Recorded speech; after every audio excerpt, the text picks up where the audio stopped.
Hello guys, welcome to my YouTube आया channel. था। इसके पहले पीएसयू स्टॉक्स पे भी उन्होंने एक रिपोर्ट निकाली थी, वैल्यूएशंस महंगे हैं।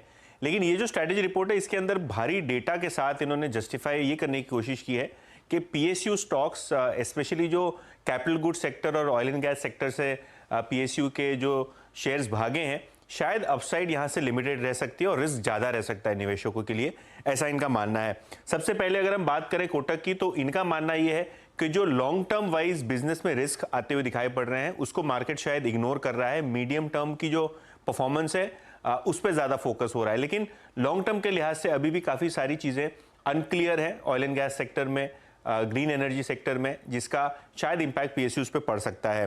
पीएसयू इंडेक्स की बात करें तो पर से 92% का गेन आपने देखा है पिछले 12 महीने में।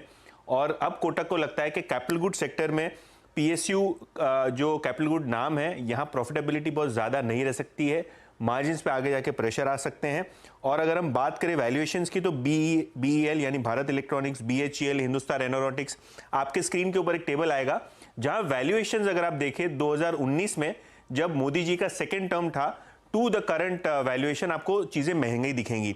बीएल का अगर हम ईवी एबिटा देखें, मार्च 19 में तो 9 टाइम ईवी एबिटा पे ट्रेड होता था, आज 24 टाइम ट्रेड होता है।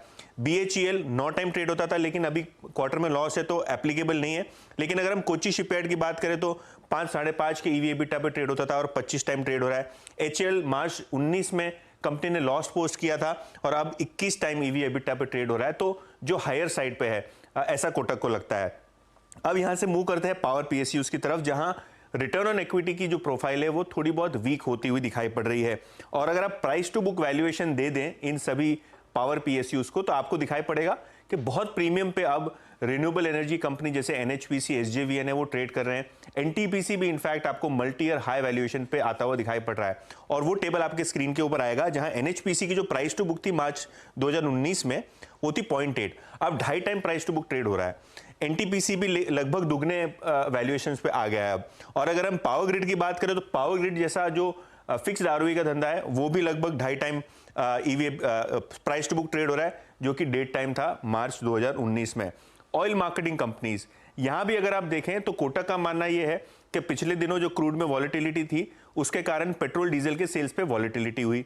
और अगर हम नुकसान की बात करें तो अर्निंग्स बहुत ही हेवायर होती हैं ऑयल मार्केटिंग कंपनीज की।